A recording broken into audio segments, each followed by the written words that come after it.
जय हिंद दोस्तों, स्वागत है आप सभी का आपके अपने परिवार में। और कैसे हैं आप लोग, बताइए भाई। आ जाओ भाई, चलो।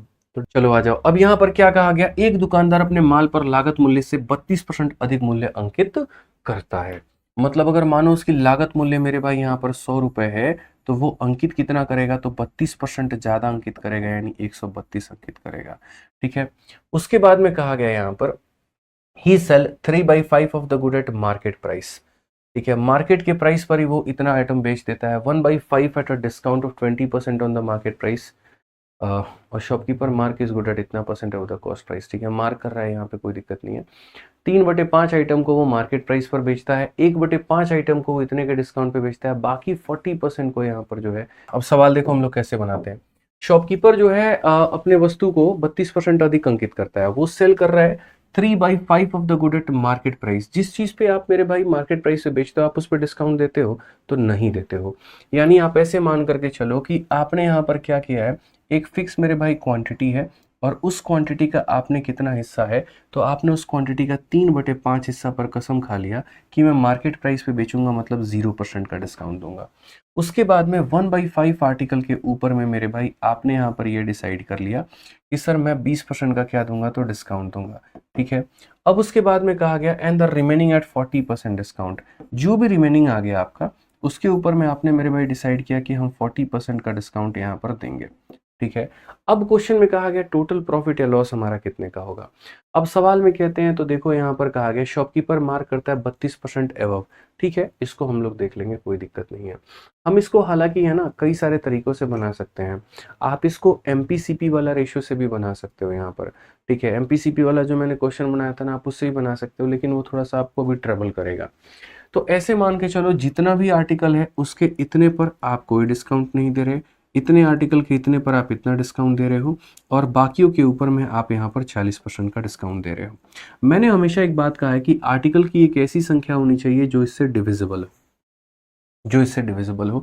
जैसे आर्टिकल को आप 25 मान लो, तो 25 का पहली बात यहाँ पर 25 का 1/5 कितना हो जाएगा मेरे भाई, तो 5 आर्टिकल हो जाएगा यहाँ पे। उसके बाद में 25 का 3/5 कितना हो जाएगा दोस्त यहाँ पर, तो 15 आर्टिकल हो जाएगा यहाँ पे। ठीक है। और 15 और 5 20 हो गया, तो ये कितने हो जाएंगे, तो ये हमारे हो जाएंगे मेरे भाई 5। ऐसा नहीं है, आप चाहते तो यहाँ टोटल आर्टिकल को 5 भी मान सकते थे, तो 5 मान लेते तो 3 1 और 1 भी हो जाता। समझ में आ गया। जैसे मानो, जैसे मैंने 25 माना, मैं कहता हूँ 25 नहीं मानता कोई बच्चा, सिर्फ और सिर्फ यहाँ पर कितना मानता, 5 मानता, तो उसका भी काम हो जाता कि 5 का 1/5 कितना होता है गुरुजी, 5 का 1/5 1 होता है। 5 का 3/5 कितना होता है, 3 होता है। तो अगर हम यहाँ पर आर्टिकल की संख्या जब देखते हैं, तो हम यहाँ पर ये कहते हैं सर 3 आर्टिकल यहाँ पर है, 1 आर्टिकल यहाँ पर है, 1 आर्टिकल यहाँ पर है। ये हमारा क्वांटिटी हो गया, और उसके ऊपर में ये हमारा क्या हो गया, तो डिस्काउंट हो गया। ठीक है। अब क्वेश्चन में यहाँ पर कहा गया प्रॉफिट परसेंट या लॉस परसेंट तुम्हारा कितना होने वाला है, जरा ये देख लो। 5 आर्टिकल आप बेच रहे हो, इस तरीके से आप उसके ऊपर में मेरे भाई डिस्काउंट गैदर कर रहे हो कहीं ना कहीं। मैं यहाँ बोलूंगा, मान लेते हैं मार्केट प्राइस को आप 100 रुपये मान लीजिए। मान लीजिए एक आर्टिकल का मार्केट प्राइस 100 रुपये था। मैं बाद में यहाँ पर देखूंगा क्या है और क्या नहीं है, इसको हटा दो यहाँ पर, बाकी सबको हटा दो। फिलहाल के लिए बस इस पार्ट को सॉल्व करने के लिए आप ये देख लो कि हर एक आर्टिकल का मार्केट प्राइस, हर एक आर्टिकल का मार्केट प्राइस अपने आप में कितना था। लेट कर लेते हैं मेरे भाई यहाँ पर कि वस्तु का जो मार्केट प्राइस था हर एक आर्टिकल का, वो कितना था, 100 रुपये था। तो अगर 100 रुपये था मेरे भाई, तो यहाँ पर 3 क्वांटिटी को मैंने कितने में बेचा होगा, तो आप बोलोगे सर 3 क्वांटिटी को मैंने इतने में बेचा है। ठीक है। उसके बाद में 100 रुपये पर 20% का डिस्काउंट 80, 80 इंटू 1 यहाँ कितने में बिका होगा, इतने में। उसके बाद 100 में 40 का डिस्काउंट, तो यानी ये इतने में बिका होगा। सो बेसिकली अगर हम बात करते हैं, तो ये 8 और 6 14, यानी कितने में बिका है, तो 440 रुपये में मैंने सारा मेरे भाई बेचा है। कितने में बेचा है मैंने, तो 440 में मैंने सब कुछ यहाँ पर बेच दिया है। सब कुछ मेरे भाई यहाँ पर हमने बेच रखा है। ये मेरा क्या हो गया, तो सेलिंग प्राइस हो गया। ठीक है। अच्छा, एक आर्टिकल का मैंने मार्केट प्राइस इतना माना था, तो टोटल मार्केट प्राइस कितना होगा, 3 1 4 और 1 5। ठीक है, यानी 500 रुपये। तो अगर हम यहाँ पर बात करते हैं, तो टोटल मार्केट प्राइस मेरे भाई कितना था, तो टोटल मार्केट प्राइस मेरा 500 था। अब यहाँ पर क्वेश्चन में यही कहा गया ना कि हमको प्रॉफिट परसेंट कितने का मिला होगा। कोई बात नहीं, प्रॉफिट का जो परसेंट निकलता है वो सीपी और एसपी के रेशियो से निकलता है। तो अगर हम बात करते हैं यहाँ पर, तो देख लीजिए, जैसे यहाँ पर मैं यहाँ लिख देता हूँ भाई यहाँ पर। ठीक है, ऊपर मैं ही लिख देता हूँ कि let MP of each article, मान लेते हैं यहाँ पर let MP of each article, हर एक वस्तु का मेरे भाई यहाँ पर एमपी कितना है, तो हर एक वस्तु का एमपी हमारा 100 रुपये है। तो यहाँ पर टोटल मार्केट प्राइस हमारा कितना हो गया, तो टोटल मार्केट प्राइस मेरे भाई यहाँ पर हो जाएगा 500 रुपये।